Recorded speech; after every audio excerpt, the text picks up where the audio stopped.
Alright, what is up guys? VV back with another video. And today we're going to be going over one of the games from the PPG Regional in Knoxville. We've got Law on the left here and Katakuri on the right, playing it at 2x speed. And we're going to kind of analyze what's going on here while the players mulligan or reshuffle their decks, whatever they're doing right now. I think it was a mulligan. For those who don't know, the how do I say it? The tournament is over, so check out the results if you want to know what happened, or say something in the comment section below if you want it spoiled in that way. So we are going to have to kind of just deal with. I had to record the live stream in order to do it like this. All right, their game's about to start. Very nice. We'll pause it here. So the quality is not incredible, and I do apologize for that. But sometimes you got to work with whatever you got. So, okay, so let's go ahead and head straight into this. This was a pretty interesting tournament as far as the turnout goes. Okay, real quick, Law is going to start off with a Nami search and snags a 3-cost Rush Zoro. But this was a pretty interesting turnout that had quite a bit of diversity in the top 32. Now, spoiler, I got to give some spoilers here while he does this pudding search. Red did win. But there were quite a few other color decks in there. Like there was blue-black Rebecca decks in the top 32, purple-green Dofley decks, and okay, real quick, looks like I'm going to pause it. The pudding search got the 2000 counter Amandi. But we saw some Doflamingo decks. We saw even a black Luffy deck, black structure deck Luffy, and all kinds of cool stuff. So definitely check out the results if you get a chance. Okay, and so now we're going into the Law's turn 2. He is on 3. 3 Dawn here. Swings for 5. Let's get a card out of hand or a life. It looked like that was a beige. That's not when you want to see beige, unfortunately, for the Katakuri. Plays out Zoro and does not attack. Is showing incredible, restraint here by not swinging with Zoro. It's very tempting to just swing with Zoro. But that's not always the right play, because now your opponent can attack your characters because they're tapped or they're rested. So that it's exactly how it seems, right? You don't want that to happen. Okay, so the Katakuri looks at his top card, and he's going to choose to go to the bottom of it. Very nice. Okay, so he wanted that on the bottom of his deck. But yeah, like I was saying, you don't want to, and then he plays out a Parasparrow. You don't always want to attack as a Law player until your board is developed. Because if they can start attacking your characters and making you lose your characters, well, you're losing so much tempo, going into the late game. So, the mid and late game. Excuse me. So, here we go. Let's see what the Law player does. He's got 5 Dawn to work with. It looks like he's got a Dadan in hand. Okay, so swings 5. Let's see what's in, It is typically a good idea to swing with your leader, at the beginning of the turn, just to elicit a response from your opponent. And we're going to go with the Dadan search. It's going to grab a Nami, and he'll probably just go ahead and slam down the Nami. Okay, we'll see what else. He's got a few other options. Or just, he has another Zoro. Very nice. Okay, so he's really filled up the board with some actual threats here. And so let's see what happens. Katakuri is going to swing 5 with Parasparrow. And that gets a 2K counter out of hand, I think. And swings 5 with leader. So he didn't tap any Dawn. Okay, yeah, I was going to say he's just going to drop down the 6-cost Parasparrow vanilla. So one nice thing about Parasparrow, the 3-cost, is you're kind of bribing your opponent or bargaining. Like they're saying, yeah, just go ahead. Take out my character. Go ahead. It's a hit that doesn't go to my leader, and I get to draw a card. So, okay, he takes the top life here. And let me pause because a lot of stuff's happening faster. So the Law just swung for 5. Katakuri just takes it. Interesting. And then we're going to do a Nami search to fill up the board. Now, for those who don't know how Law works, this is an ideal position where you have a full board. Now, it's nicer, it's a little better when you have red and green characters down, but that's okay. You're going to pull a red back to play a green. So, this is an ideal position. It looks like he grabbed a Sanji 2K search. Or out of the search, he grabbed a Sanji 2K counter. Okay. He tapped a Dawn. Oh, I see. Okay, so he tapped the Dawn after playing the Nami. Okay. A little bit of, it seems a little bit out of order, but not a big deal. Swings 7 and gets a Shirahoshi trigger. That's always nice. Draw 3, trash 2 off Shirahoshi right here. It looks like he's going to get rid of his 5-cost vanilla Randolph and the 6-cost vanilla Parasparrow, which those cards are extremely good, but they do need to be played on tempo, right? I got to pause real quick and talk about it. There's a reason people are playing the 5-cost and 6-cost vanilla characters now. Even 4-cost vanilla characters are incredible because essentially you're getting a lot of bang for your buck. And then at the same time, they're 1K counters later in the game. So they do have a lot of functionality, and it helped round out the Katakuri deck because some of those cards we did not have until OP-04. So very nice. Okay. And here we go. So he's using Law's Effect, paying 2. I got to pause this. He paid 2 to play to... Okay, hang on. We got to go back real quick. What did he get out? So, that's right. He did... So the Shirahoshi trigger happens. Law returns Nami, a red character, to play a 5-cost or less green character, which was Trafalgar Law, pulling back his 5-cost Zoro, and then playing the Chopper. Very nice. And did he not swing? We have to swing. Yeah, he did. He did already swing with the Zoro. Sorry about that, guys.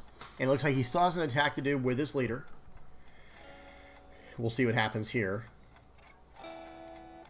Okay, it looks like he's going to swing 7. Let's see where he swings as. Is he swinging at leader or is he swinging at Parasparrow, the tapped character? He's going to swing, I'm guessing at leader, because I don't think he would defend Parasparrow like that. Who knows, maybe. Okay, so now we're at the Katakuri's turn, and he should be on 8 Dawn. Okay, 5 at Zoro. Let's see what happens. Little 1K counter out. 8 at Zoro. I don't know if I would counter out of that one. I think I'd rather just use up the... Oh, that was a mistake. Okay. So I paused it. So he swung 8 at the Zoro, which would require 2 2Ks to get out of. I'm assuming the player on the left thought it was just a 6K, and he did a 2K counter out. Unless... Wait, let me see what he did. We gotta look at it one more time. What is that? Is that a Vista? Let me see if they show it. Okay, they're actually asking a judge right now. Let's see. I'm trying to pause it right on it. Yeah, I think it's a Vista. I think that was a Vista. I could be wrong. It was really hard to see it. But yeah, this is a 1K counter. So they're going to ask a judge about this. That's definitely a play mistake, and his character is going to go down for that one. Yeah, you got to pay attention to how much damage each one of these guys has. And sometimes I wonder in situations like this, where like, okay, this character on the player on, I gotta pause it. The player on the left's name is Yuban. I wonder if there was a language barrier there. I mean, there might not have been. I have absolutely no idea, but sometimes that can happen in a card game. Is some type of language barrier where you hear him just swing, Parasparrow, swing with Parasparrow, and then he say, okay, swing with Parasparrow, that's for 5. But no, it's an 8K Parasparrow. Interesting timing, by the way, on that. I think I would have swung with the 8K first at Law, but who knows? Well, all right, so anyway, the Katakuri player finishes up his turn here by playing the 7-cost Big Mom, and let's see what the Law player chooses to do. He is going to trash a life, and it was a Tony Chopper. Okay, swing 7. Katakuri looks at the top card of his life and keeps it there. And he does know what the bottom card of his life is, right? From when he had 4 life left, he does know that whatever that card is. Oh man, I'm sure the Law player's not feeling good about that play mistake. Okay, and he does take the 7K. He does take the 7. Interesting. I'm surprised he didn't block out with the Trafalgar Law and 2K counter out. But like I said, making a mistake like that, he might be on tilt right now. He might be tilted. He might not be feeling good about what just happened and just frustrated. But let's see what he does. You got to keep your head in the game. You got to keep your head on a swivel in a tournament like this. Whatever happens, happens. Just shrug it off and keep going. Don't worry about like what people are saying online. You can't worry about stuff like that. Okay, he's back in it. So swinging 5 at Parasparrow. I don't block this personally. Well, I don't know. For 5 though, maybe you make him invest more because the Katakuri player is threatening, like easily threatening lethal next turn unless the Law plays something pretty big here. Okay, and we're going to draw 5. Gets a 2K counter Sanji. And he's got plenty of Dawn left to work with. Let's see what happens here. I wonder, like I said, I would definitely be trying to get some blockers down because the Katakuri player has 2 8Ks on the board, 2 5Ks technically if you count the leader and Parasparrow. Okay, he's going to swing 6 at Paro this time. Maybe this is where you let it go because, like I said, you have to punish a 5K swing by blocking with 1000 power. But okay, he's going to block a 2K with a 2K there to get out a 6K swing.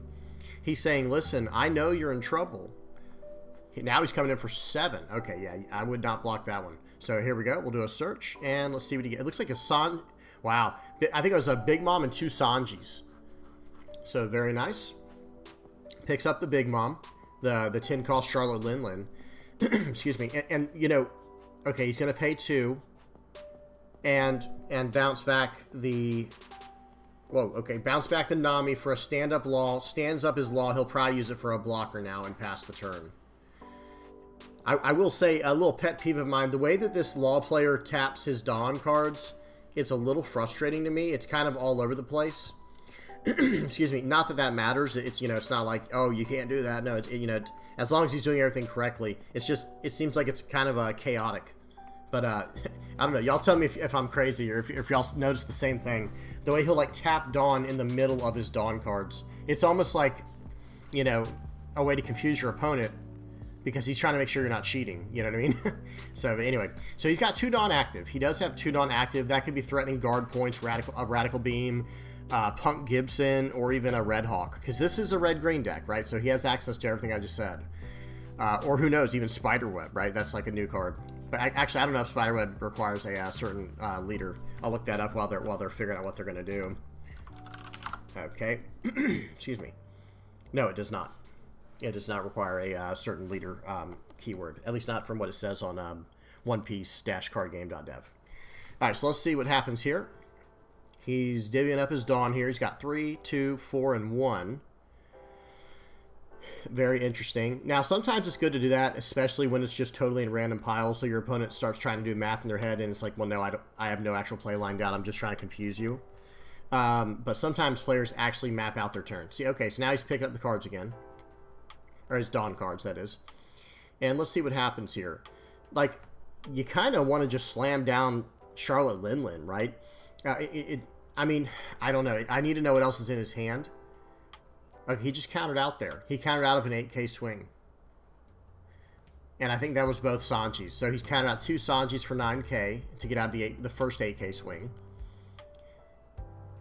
Okay, he's starting to count his Dawn again. I wonder what's going through his mind right now. Because, of course, with Law... Okay, so he's going to swing 8. Okay, he just switched his life cards. Now, he knows what both life cards are. So he put that top card there for a reason. And we'll see how that plays out in this turn. Or in his opponent's turn. So let's see what happens here. He's going to block the 8K swing with Chopper. Very nice. Here comes another 8K swing. And he still has 9 Dawn active. Is that correct? Punk Gibson tapped down the pudding. Not a huge deal. And, well, I wonder if he was going to swing. He might have been playing to swing with it. But here we go. He's going to tap 3, 6, 8. Katakuri puts Shirahoshi on top to draw 3, trash 2. Very nice. And he's got another 8K body on the board. So this is a very dominant position for the Katakuri player. You do not want to be here. Your opponent has 3 life, 5 cards in hand. He knows every single card in his life. So the Katakuri is poised to win this game, right? He is set up for success here. The Law player, okay, sure, swing to a... No one's going to block that, I don't think. So he swung a Nami into Pudding, Searcher into Searcher there. That's just to try to make your opponent do a mistake, like just to see if they're good or not. But this is round 7, and I believe this is the undefeated bracket side of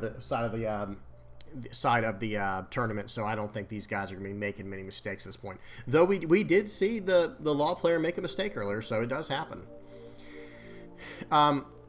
Surely he can't go for lethal here. I wonder if you start trying to take out like these big bodies, but that's the thing. Okay, so he's going to draw 3 trash 2 with the Shirahoshi. He took the life for that, which is exactly what he intended. So he's going to trash a Big Mom, both Charlotte Linlands, one 10 cost and one 7 cost. But the thing about these 8K bodies is if you swing into them, they're very easy to defend. It's still probably worth doing a lot of times, but at the same time, it doesn't always work out. Okay, swung 7. Wow. Okay, hang on. Pause. So, remember, our opponent here, or excuse me, our Katakuri player, Ro is his name. He knew his top 2 life cards, and he moved them around. At first, he had the Thunderbolt at the very bottom of his life, and he liked that there, because I do agree, that is very nice. But this seems like a much safer play, because he saw that, okay, wait a minute, my opponent has 2 5-cost 6Ks on the board. One of those is coming in for 7K. And lo and behold, it did. So he decided, I'll move my Thunderbolt up and I'll trash the other 5 cost the guy has on the board, which was the blocker Law. It took a card off the Trafalgar Law side of the board, which makes him invest more Dawn so he could use his leader's effect. And see, that is where, like, I think sometimes it is better to swing into the board. Not always. I'm not saying it always is, and it might not have mattered either way. But sometimes I feel like it's a little better to swing into the board so that kind of stuff cannot happen. Because now it certainly spells out total doom for our opponent here, right? Our Law player. I keep saying our opponent. Okay, that destroys, like, his whole game plan, I think. Okay, so he's going to put 2 on Law from Brooks' effect. And that was a 2K counter he just used out of hand just to do that. Blocks out. Law player's in the tank right now. He's thinking. And I wonder what the follow-up is here, because there's no way you can take 2 life off with what is currently on the board, and no matter what's... And he's going to shake hands. Good game. Really good game there.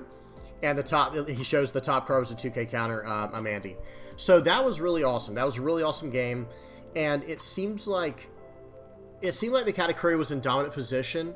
However, that might have all stemmed from this one play mistake that we saw earlier in the game. Because no doubt it did, right? Because, okay, I'll just play it while we're talking.